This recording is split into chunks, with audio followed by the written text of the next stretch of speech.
Shade is thrown no matter who you are, and if you get to the top of your game, it's bound to happen often. Post Malone is no exception. Here's a look at some fellow musicians who can't stand Post Malone. Post Malone announced himself to the world in 2015 with White Iverson, a song the rapper self-released on his SoundCloud account. It racked up 17 million listens and eventually went quintuple platinum and peaked in the top 20 of the pop chart. But not everyone was a fan.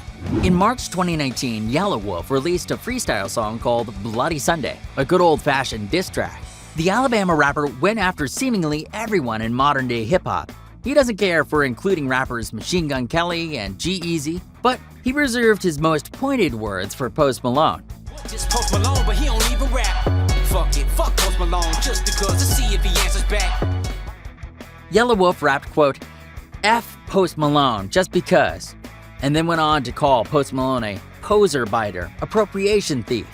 After receiving that earful, Post Malone responded on Twitter writing, "Yellow Wolf is a nerd, and this tweet is the only support I will offer. Last I heard, you was talking about how you wanted your ass like mine."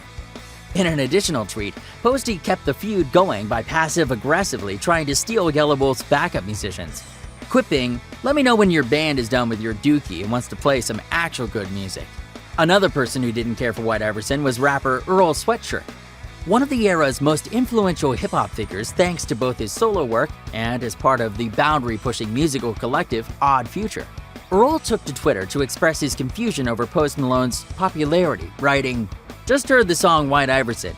Who mans is this, LOL? Who let this slide?"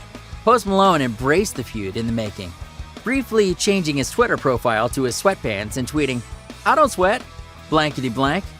Lil B is a profile rapper releasing 17 albums over the past decade, and that's not even including his dozens of mixtapes. He's almost as active on Twitter as he is on the microphone, tweeting more than 235,000 times and counting since 2009. In October 2017, Lil B praised his favorite white hip-hop artists such as Mac Miller, Beastie Boys, and Eminem. Post Malone didn't get any love though. Lil B sarcastically called out Post Malone's musical and stylistic changes over the years, writing, "Post Malone is slowly turning into a white dude." Post Malone was so confused by the unexpected flame war that he actually thought Lil B's account must have been hacked, until Lil B verified that he in fact had authored the hit job.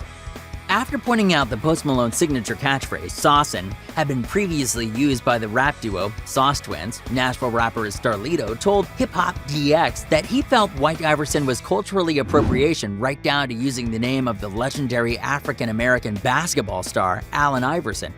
"I thought it was a little bit exploitative on a lot of cultural levels." Charlamagne Tha God isn't a rapper, but as a host of the syndicated hip-hop-oriented radio show The Breakfast Club, he's an influential figure in the genre. He's been critical of Post Malone on multiple occasions, derisively referring to the musician on a 2020 episode of Where's Wallow as Great White Hype, and saying that if it were up to him, he'd throw the rapper out of hip-hop. He also allowed rapper Russ to chime in during a podcast episode. Russ expounded on the trap of cultural appropriation in rap music, saying, "If you're white in hip-hop, you have to contribute to black culture in some sort of fashion. Otherwise, you are simply repeating history by coming into black culture, using that as a medium to steal and profit for self." Charlamagne pressed Russ, asking if he was specifically referring to Post Malone. Russ agreed, said Post Malone was a fair example of the phenomenon, pointing out how the rapper emerged. "Coming of braids and gold to the point people are thinking you're mixed, and now you drink Bud Light and wear cowboy boots?" But while Russ said he thought Post Malone's image was bordering on caricature, he praised Post Malone's music, calling it phenomenal. Like, your music's phenomenal. I think Post Malone's music is phenomenal, but I think the caricature of how it came in. It's not only major rappers that have a problem with Post Malone and his major art.